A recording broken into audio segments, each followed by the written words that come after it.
معزز سامعین اور حاضرین، آج سے ہم سورۃ المومنون کی تلاوت شروع کر رہے ہیں۔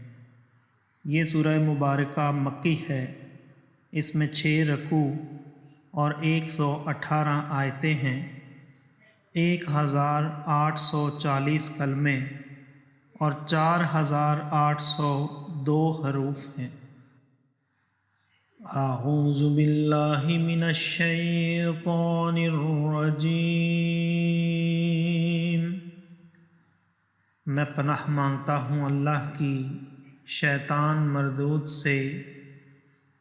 بسم اللہ الرحمن الرحیم۔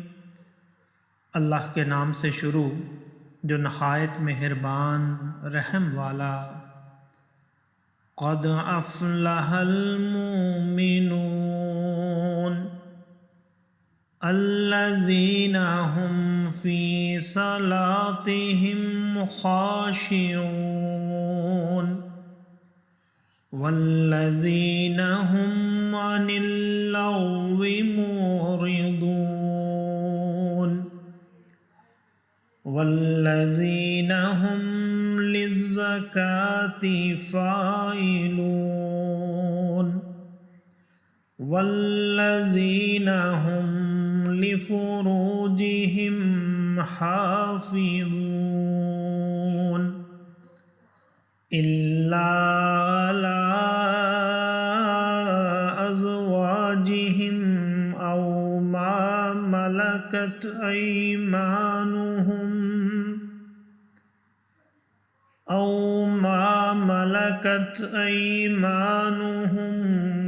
فإنهم غير ملومين فمن ابتغى وراء ذلك فأولئك هم العادون والذین هم لأماناتهم وعهدهم راعون والذین هم على صلواتهم يحافظون أولئك هم الوارثون الذين يرثون الفردوس هم فيها خالدون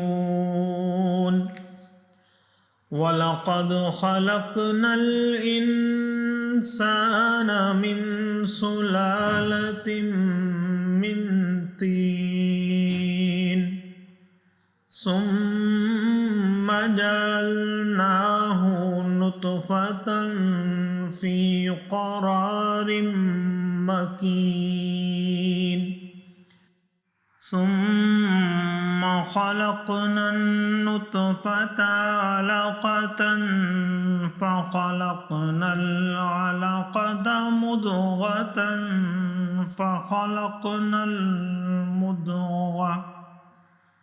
فخلقنا المضغة عظاما فكسونا العظام لحما ثم أنشأناه خلقا آخر فتبارك الله أحسن الخالقين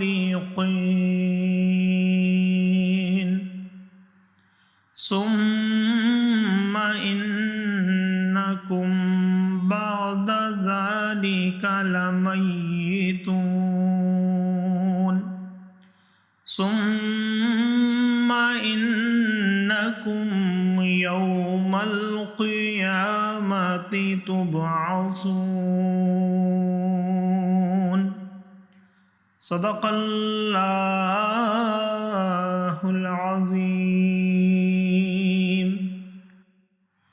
بے شک مراد کو پہنچے ایمان والے جو اپنی نماز میں گڑ گڑاتے ہیں، اور وہ جو کسی بیہودہ بات کی طرف التفات نہیں کرتے، اور وہ کہ زکوٰۃ دینے کا کام کرتے ہیں، اور وہ جو اپنی شرمگاہوں کی حفاظت کرتے ہیں، مگر اپنی بیویوں یا شرعی باندیوں پر جو ان کے ہاتھ کی ملک ہیں کہ ان پر کوئی ملامت نہیں، تو جو ان دو کے سوا کچھ اور چاہے وہی حد سے بڑھنے والے ہیں۔ اور وہ جو اپنی امانتوں اور اپنے عہد کی رعایت کرتے ہیں، اور وہ جو اپنی نمازوں کی نگہبانی کرتے ہیں، یہی لوگ وارث ہیں کہ فردوس کی میراث پائیں گے، وہ اس میں ہمیشہ رہیں گے۔ اور بے شک ہم نے آدمی کو چنی ہوئی یعنی انتخاب کی مٹی سے بنایا، پھر اسے پانی کی بوند کیا ایک مضبوط ٹھہراؤ میں، پھر ہم نے اس پانی کی بوند کو خون کی پھٹک کیا، پھر خون کی پھٹک کو گوشت کی بوٹی، پھر گوشت کی بوٹی کو ہڈیاں، پھر ان ہڈیوں پر گوشت پہنایا، پھر اسے اور صورت میں اٹھان دی۔ تو بڑی برکت والا ہے اللہ، سب سے بہتر بنانے والا۔ پھر اس کے بعد تم ضرور مرنے والے ہو، پھر تم سب قیامت کے دن اٹھائے جاؤ گے۔ صدق اللہ العظیم۔ معزز سامعین اور حاضرین، آج ہم نے سورۃ المومنون کی آیت نمبر 1 سے آیت نمبر 16 تک کی تلاوت کی اور ترجمہ پیش کیا۔ اللہ تعالیٰ قبول و منظور فرمائے۔ اللہ تعالیٰ ہمیں قرآن پاک کو پڑھنے، سننے، سمجھنے اور اس کے احکامات اور تعلیمات پر عمل کی توفیق عطا فرمائے۔ دوران تلاوت اور ترجمہ اگر کوئی غلطی رہ گئی ہو تو اللہ تعالیٰ ہمیں معاف فرمائے۔ آمین۔ جزاک اللہ۔